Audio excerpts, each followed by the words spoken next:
எனது அன்பு துலாம் ராசிக்கார நேயர்களுக்கு எனது இனிய வணக்கங்க. நம்ம இன்னைக்கு வீடியோ பதிவுக்குள்ள முழுமையா போறதுக்கு முன்னாடி முருகரை மனதார வணங்கிட்டு பதிவுக்குள்ள போகலாங்க.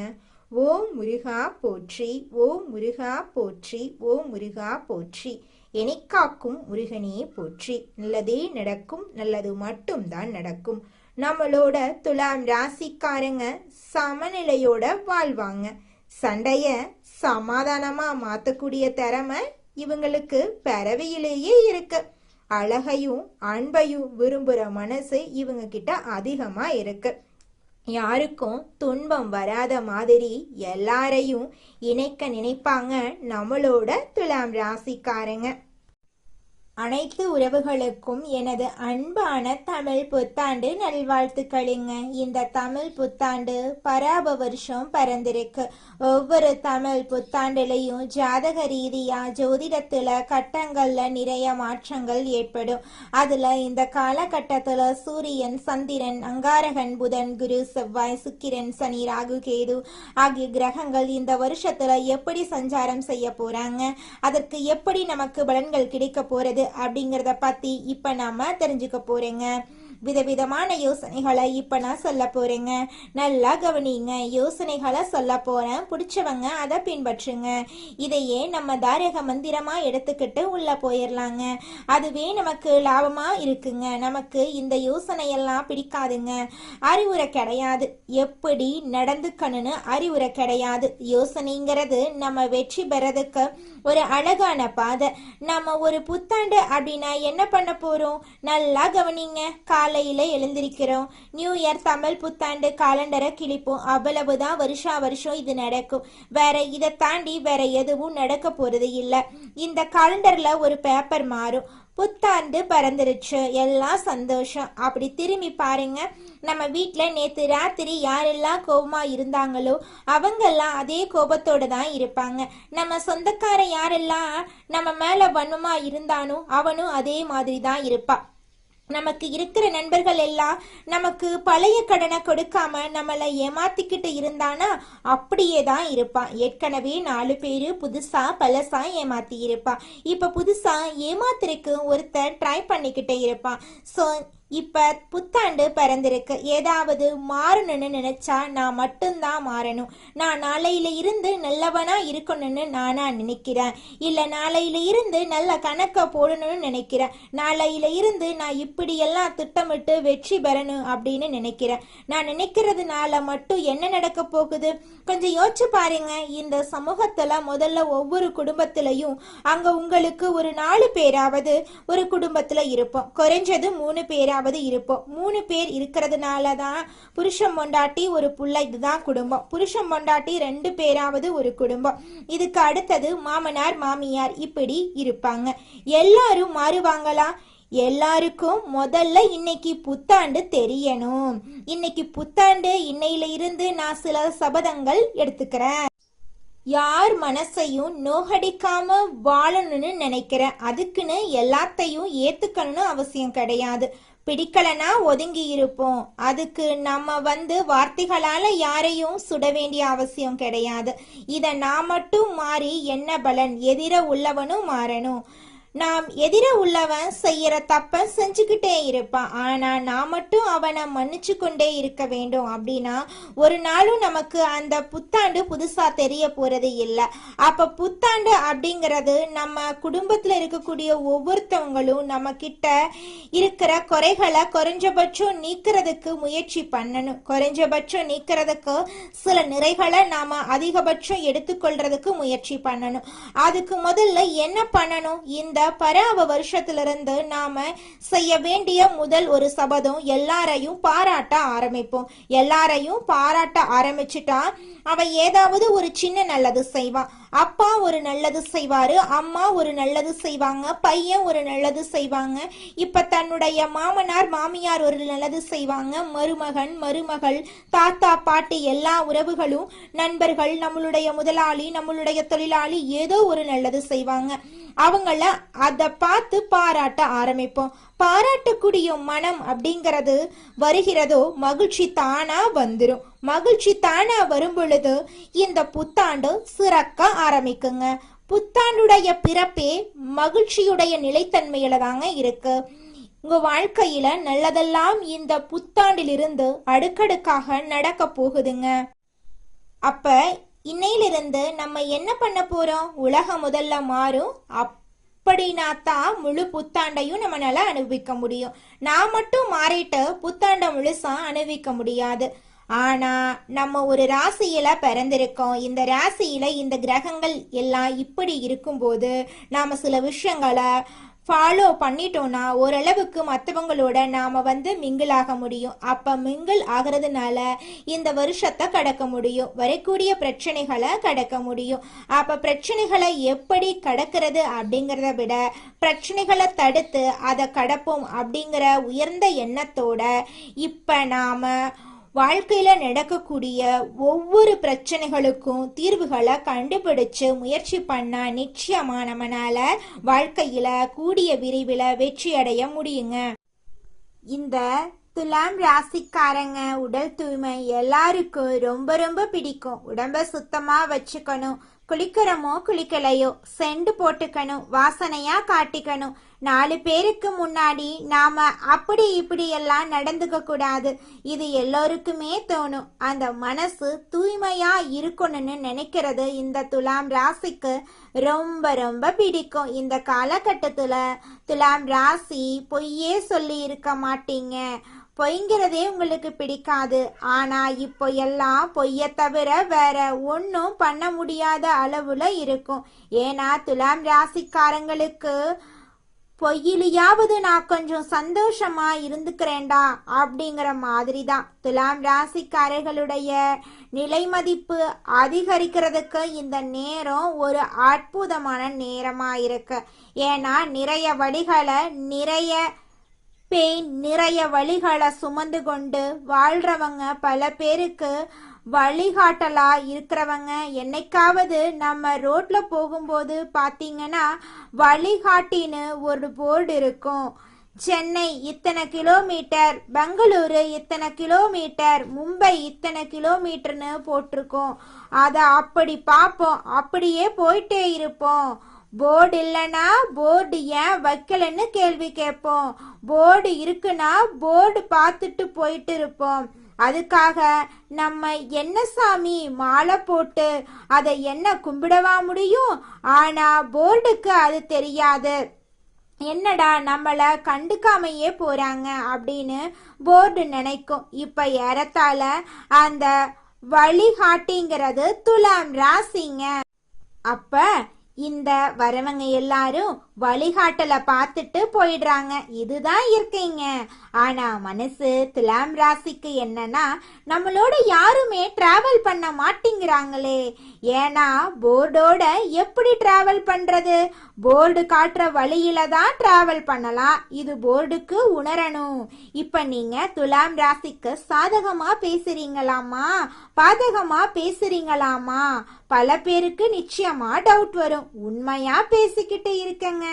அப்ப என்னன்னா நம்மள நிறைய பேரு கடந்து போவாங்க, நம்மள பத்தி கவலைப்பட மாட்டாங்க.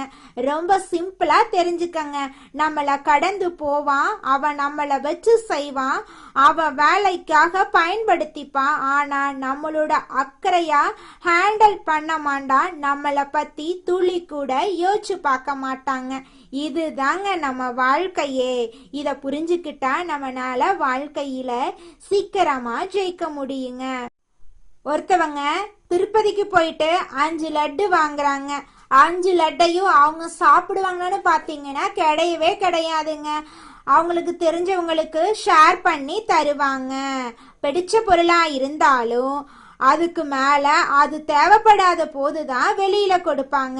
ஆனா பிடிக்கிற பொருளை கூட மற்றவனுக்கு கொடுத்துட்டு சும்மா இருக்கிறவங்க இந்த துலாம் ராசிக்காரங்க. இப்படி முரண்பாடு கொண்டு இந்த உலகத்துல எப்படிங்க நிம்மதியை தேடிக்கிட்டு இருக்க முடியும்? எப்படி நிம்மதியை தேடுவீங்க? எப்படி மகிழ்ச்சியை தேட முடியும்? ஆர்கியூமெண்ட் பண்ற உலகங்க.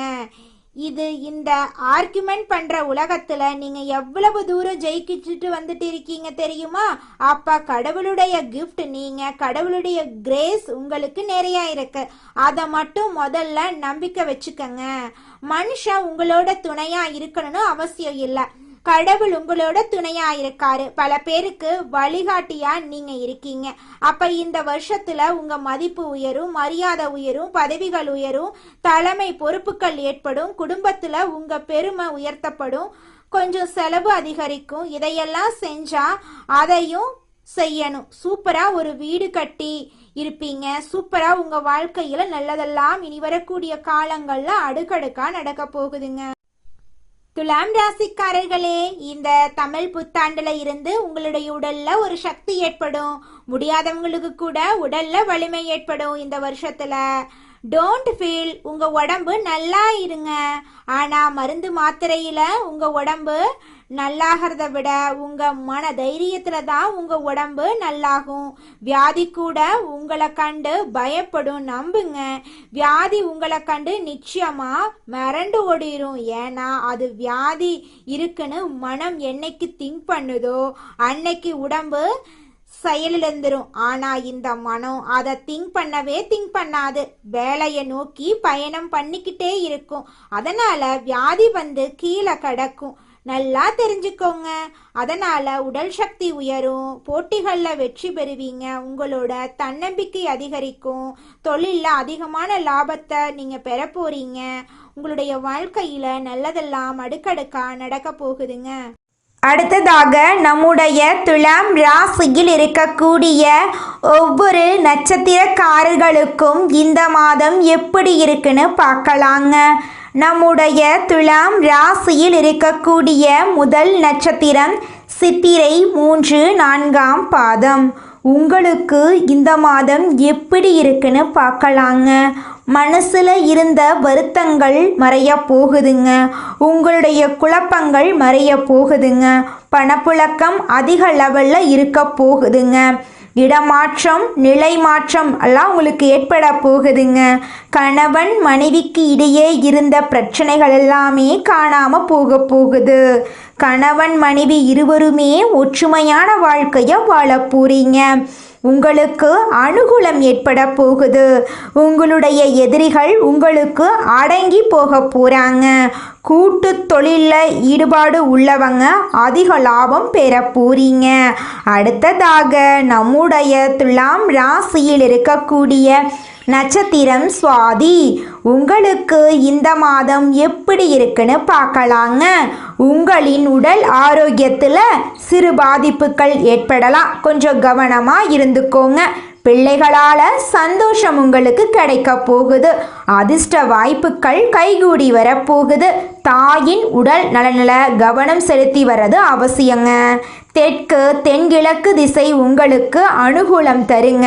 உங்கள் குடும்பத்தில் இது நாள் வரைக்கும் தடைப்பட்ட அனைத்து காரியங்களுமே இனி வரக்கூடிய காலங்களில் தங்கு தடையின்றி நடக்க போகுதுங்க. உங்கள் குடும்பத்தில் இருந்த அனைத்து பிரச்சனைகளுக்கும் தீர்வு கிடைக்கக்கூடிய மாதமாக இந்த மாதம் உங்களுக்கு அமைஞ்சிருக்குதுங்க. உங்கள் வாழ்க்கையே சொர்க்கமாக மாறப்போகுதுங்க. அடுத்ததாக நம்முடைய துலாம் ராசியில் இருக்கக்கூடிய நட்சத்திரம் விசாகம் 1, 2, 3ஆம் பாதம். உங்களுக்கு இந்த மாதம் எப்படி இருக்குன்னு பார்க்கலாங்க. உறவினர்களுடன் கருத்து பரிமாற்றங்கள் செய்யும் போது நீங்கள் எச்சரிக்கையாக இருந்துங்கோங்க. நீங்கள் ஒருத்தங்கிட்ட பேசும்போதும் சரிங்க, ஒரு செயலை செய்யும் போதும் சரி, இவங்க கிட்ட இந்த சொல்லலாமா, இந்த செயலை செய்யலாமா, இதனால நம்மளுக்கு ஏதாவது பிரச்சனை வருமா, நம்மளை சுற்றி இருக்கிறவங்களுக்கு ஏதாவது பிரச்சனை வருமானு 1க்கு 2 முறை ஆலோசனை பண்ணி செயல்படுறது உங்களுக்கும் நல்லது, உங்களை சுற்றி இருக்கிறவங்களுக்கும் நல்லதுங்க. தாய் மாமன் வழி உறவுகளின் மூலம் உங்கள் குடும்பத்தில் சுப நிகழ்ச்சிகள் நடக்க போகுது. தாய் வழி உறவுகளுடன் சின்ன சின்ன கருத்து மோதல்கள் ஏற்படலாம். அதை கண்டெல்லாம் நீங்கள் பயப்பட வேண்டாங்க. தைரியமாக தன்னம்பிக்கையாக வாழ்ந்துக்கிட்டு வாங்க. நிச்சயமாக உங்களுடைய வாழ்க்கையில் முன்னேற்றம் வருங்க. நாம நல்லா இருக்கணும் அப்படின்னா நமக்கு பிடிச்ச விஷயங்களை நாம சிந்திக்க ஆரம்பிப்போம். பிடிச்ச விஷயங்களை மட்டும் செய்யலாம். நமக்கு பிடிச்ச மாதிரி வாழ ஆரம்பிப்போம். மற்றவங்களை ரொம்ப மைண்ட்ல எடுத்துக்கிட்டு நம்மளோட சந்தோஷத்தை தொலைச்சிட வேண்டாம். இந்த உலகம் ஒரு சூது கவக்கூடிய உலகமா இருக்கு. இந்த குடும்பங்கள் சூது கவக்கூடிய குடும்பங்களா இருக்கு. குடும்ப உறுப்பினர்களும் அப்படித்தான் நடந்துக்கிறாங்க. நிறைய பேர் வீட்டுல பொய் சொல்றாங்க, உண்மையா இருக்கிற மாட்டேங்கிறாங்க. ஒட்டு மொத்த ஒரு உலகத்தையும் நம்மளோட ஒரு ஆளால திருத்தலாம் முடியாதுங்க. எல்லோரும் திருந்துறதுக்கு முயற்சி பண்ணாதான் எல்லாரையும் திருத்த முடியும். அதனால இந்த வருஷ பரப்பில இருந்து ஒன்னு செய்யலாங்க. எல்லோரிடமும் எல்லார்கிட்டையும் எதிர்பார்க்காம நம்ம நடந்துக்கிறத பார்த்து அவங்க நடந்துக்கிற அளவுக்கு நாம சில மாற்றங்களை உண்டு பண்ணுவோம். நம்ம நல்லதா நடந்துக்க ஆரம்பிப்போம். இந்த உலகமும் நல்ல விதமா நடந்துக்க ஆரம்பிக்கும். ஸோ நம்ம விதை எதை போடுறோமோ அதை கண்டிப்பா பயிர் அறுவடை செய்வோம். இந்த வருஷம் ரொம்ப சிறப்பா இருக்கும். எல்லாரும் உடல் நலத்தோட சந்தோஷமான வாழ்க்கைய வாழ போறீங்க. களையாத கல்வி, குறையாத வயது, கவடு வராத நட்பு, கன்றாத வளமை, குன்றாத இளமை, கழுவினி இல்லாத உடல், சடியாத மனம், அன்பகலாத கணவன் மனைவி உறவு, நண்பர்கள். ஏன்னா நான் கொஞ்சம் மாத்தித்தான் இந்த இடத்துல சொல்றேன். எல்லாமே இதுல வரணும்னா அன்பகலாத, தவறாத சந்தானம், தாழாத கீர்த்தி, மாறாத வார்த்தை, தடைகள் வராத கொடை. நம்ம கொடுக்கறத கூட இன்னொருத்தன் தடுத்து நிறுத்திடக்கூடாது. தடைகள் வராத கொடை, தொலையாத நிதி, இதயம் கோணாத கோல், ஒரு துன்பமில்லாத நல்வாழ்வு கிடைக்க பராசக்தி அபிராமி அன்னையை வணங்கி நம்மளுடைய புத்தாண்டை தொடங்கலாங்க. நிச்சயமாக நம்மளுக்கு இந்த புத்தாண்டுல நல்லது தாங்க நடக்கும். இந்த புத்தாண்டு சிறப்பாக இருக்கும். மன நம்பிக்கையும் மன தைரியமும் முதல்ல நம்ம விதைக்கலாம். எதுவும் நம்மளால் முடியும். நன்மையும் தீமையும் நம்மளாதான் வருது. நம்ம செயலாலதான் வருது, சொல்லாலதான் வருது. நல்லதே செய்வோம், நல்லதை செய்வோம், நல்லதே நடக்கும். உங்கள் வாழ்க்கையில் மேலும் நல்லதெல்லாம் நடக்க நீங்கள் செய்யக்கூடிய பரிகாரம் என பார்த்தீங்கன்னா, உங்கள் வீட்டுக்கு பக்கத்தில் இருக்கக்கூடிய வயதான முதியவர்களுக்கு உங்களால் முடிந்த உதவிகளை செஞ்சுக்கிட்டு வாங்க. இந்த உதவியை செய்யறதன் மூலமாக நீங்கள் செஞ்ச பாவங்கள் நிச்சயமாக குறையுங்க. உதவி செய்யணும் அப்படிங்கிறதுக்காக நீங்கள் ஆயிரக்கணக்கில் லட்சக்கணக்கில் பணம் செலவு பண்ணணும் அப்படிங்கிற அவசியம் கிடையாதுங்க. உங்களால் முடிஞ்ச அளவுக்கு ஒரு வேளை முதியவர்களுக்கு உணவு வாங்கி கொடுத்தா கூட போதுங்க. இந்த உதவியை செய்யறதன் மூலமா உங்க வாழ்க்கையில நல்லது தாங்க நடக்கும். நல்லது மட்டும்தாங்க நடக்கும். நன்றி, வணக்கம்.